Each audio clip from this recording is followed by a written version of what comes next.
A few weeks ago, I was talking to a couple, and somehow our conversation went in the direction that I found out they had gone on a cruise similar to the one that Cheryl and I had taken about 15 years ago. It doesn't seem like it's been that long, but it has. It's the cruise that we took to Alaska for our 25th wedding anniversary. Well, this couple specifically mentioned one of the excursions that they experienced in Juneau, Alaska.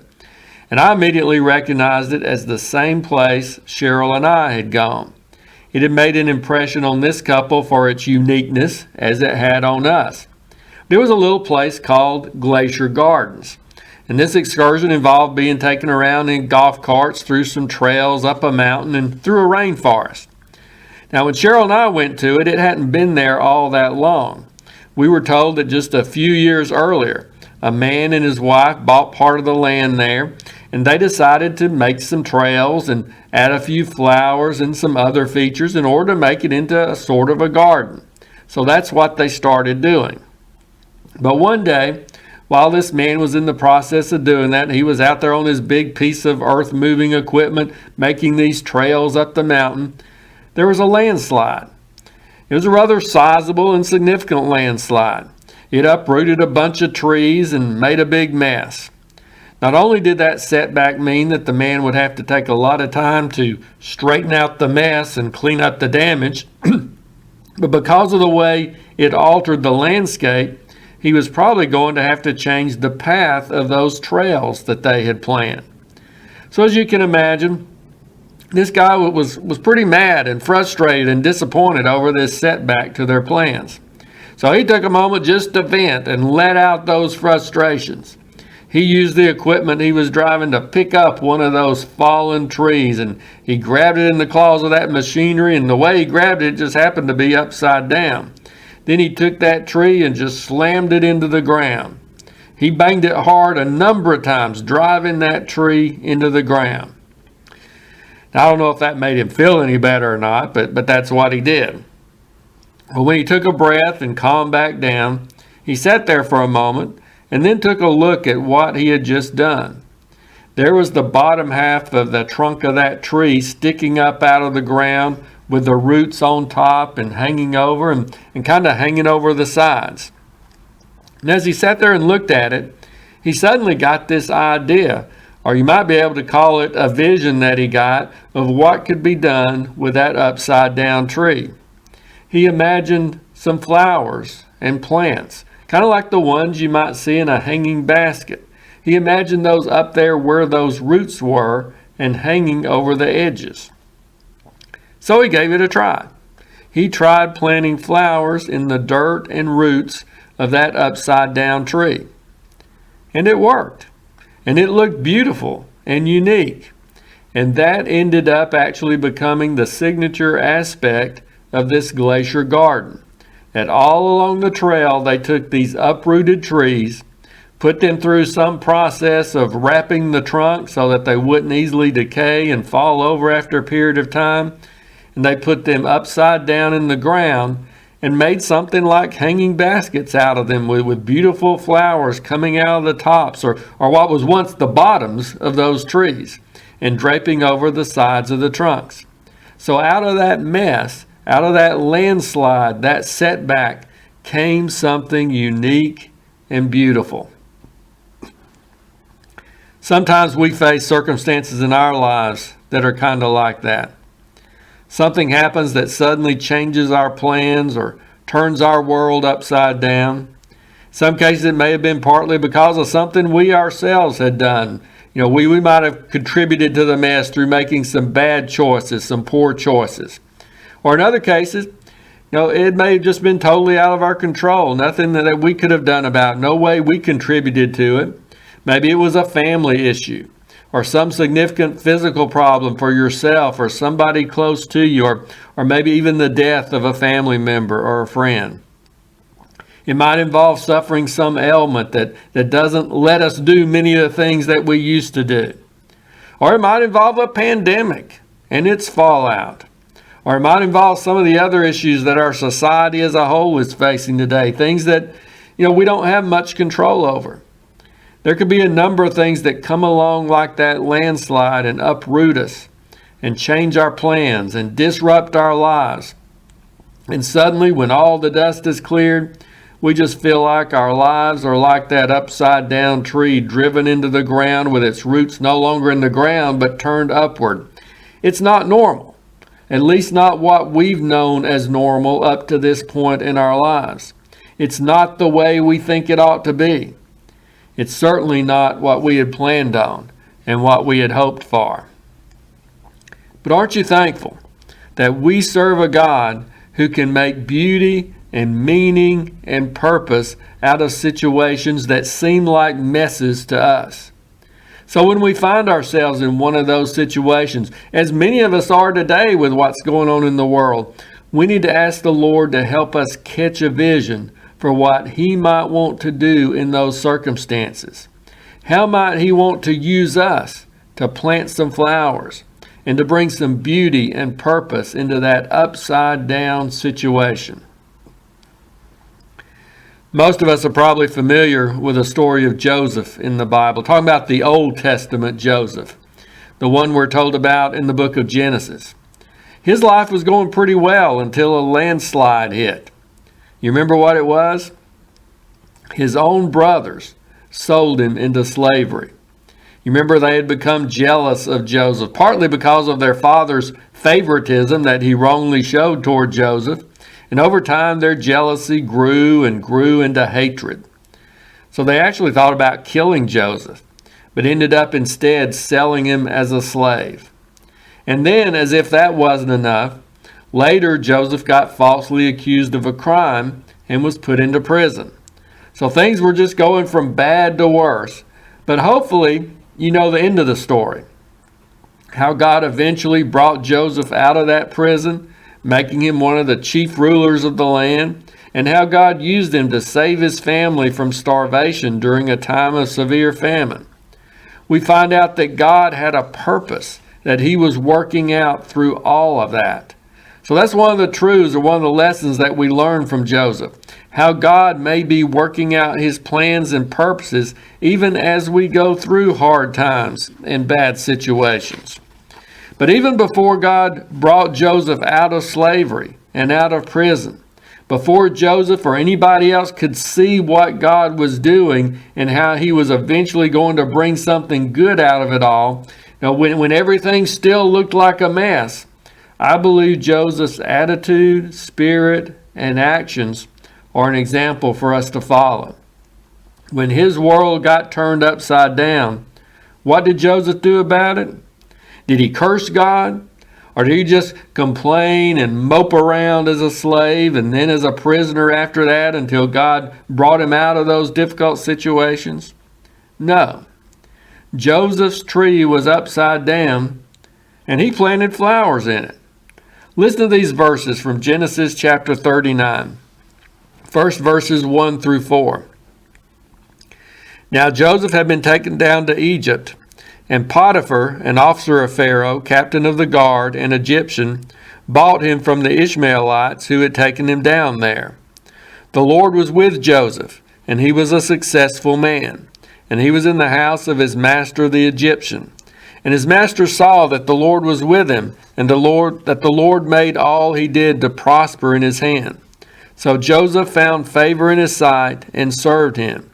Then he made him overseer of his house, and all that he had he put under his authority. Then if you skip on down to verse 20. Verse 20. Then Joseph's master took him and put him into the prison, a place where the king's prisoners were confined, and he was there in the prison. But the Lord was with Joseph and showed him mercy, and he gave him favor in the sight of the keeper of the prison. And the keeper of the prison committed to Joseph's hand all the prisoners who were in the prison. Whatever they did there, it was his doing. The keeper of the prison did not look into anything that was under Joseph's authority, because the Lord was with him, and whatever he did, the Lord made it prosper. So what do we see here?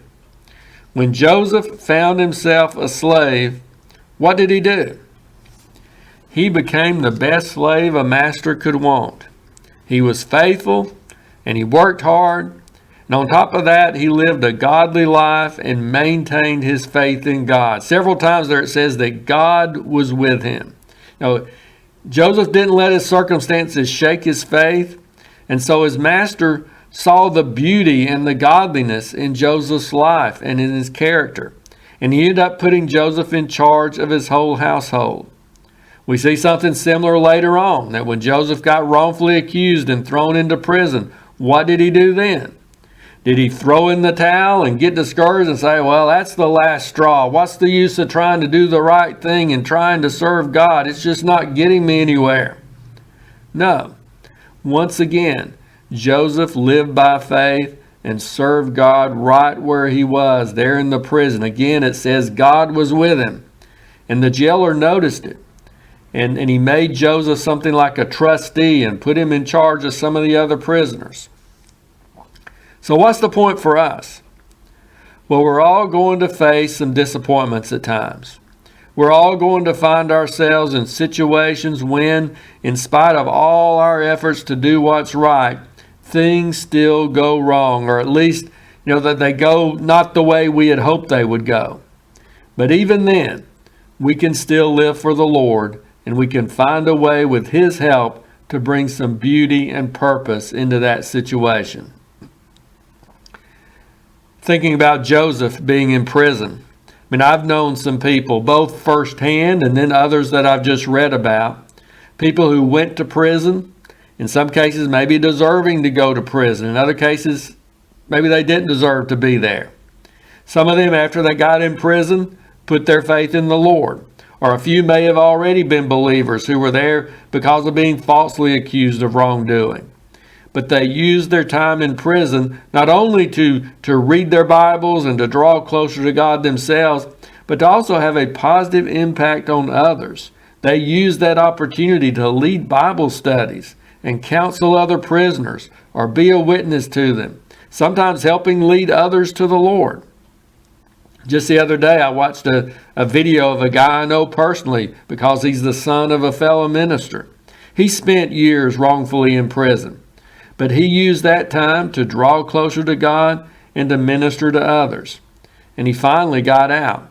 And in this video, he was sharing a devotional from a passage in the Bible. He didn't let the landslide he faced in his life make him bitter, but make him better. And others like him were in situations where they found their tree upside down, but they caught a vision as to how God could use them in those difficult circumstances and could plant some flowers that would be a blessing to others.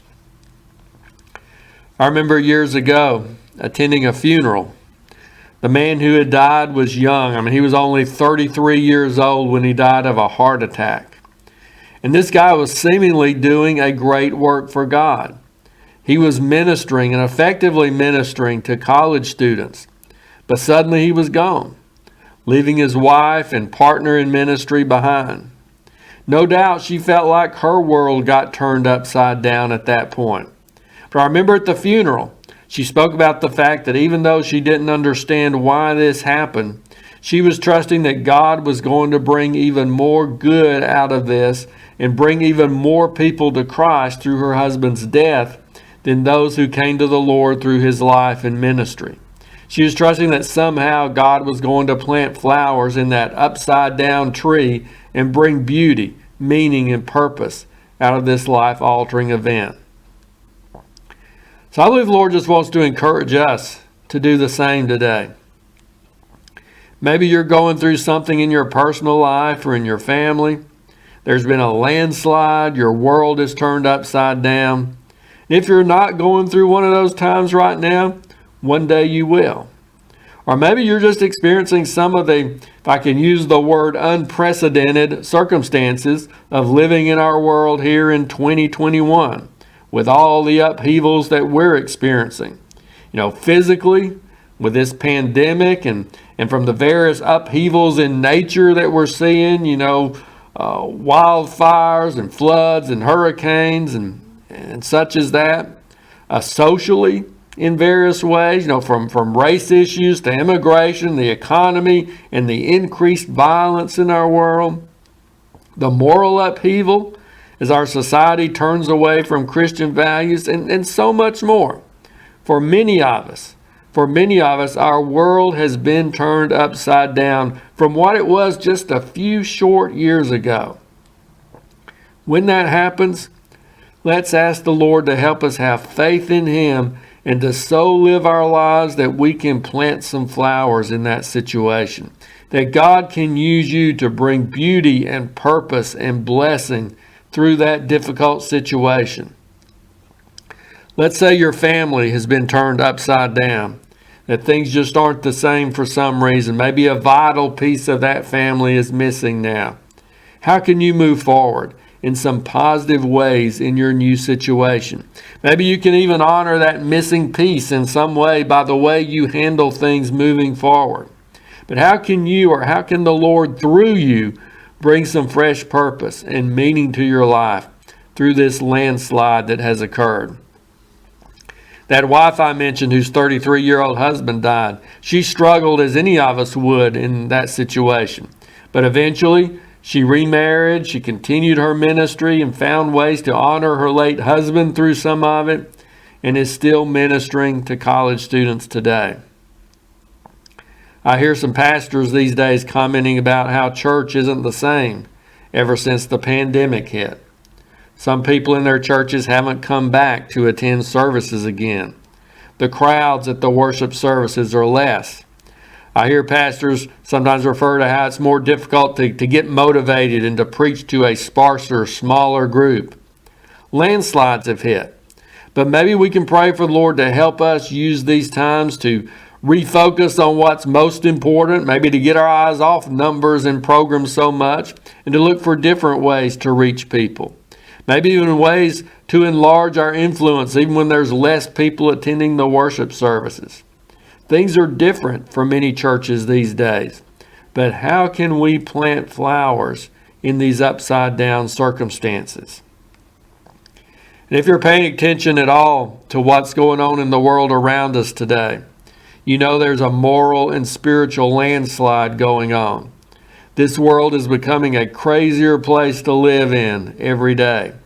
As people turn away from God and from biblical values and principles, their thinking and logic and behavior just grows more and more foolish and bizarre. Now, Cheryl and I heard something on TV the other day, and I won't even get into specifically what it was because I'm not even sure I could adequately explain it.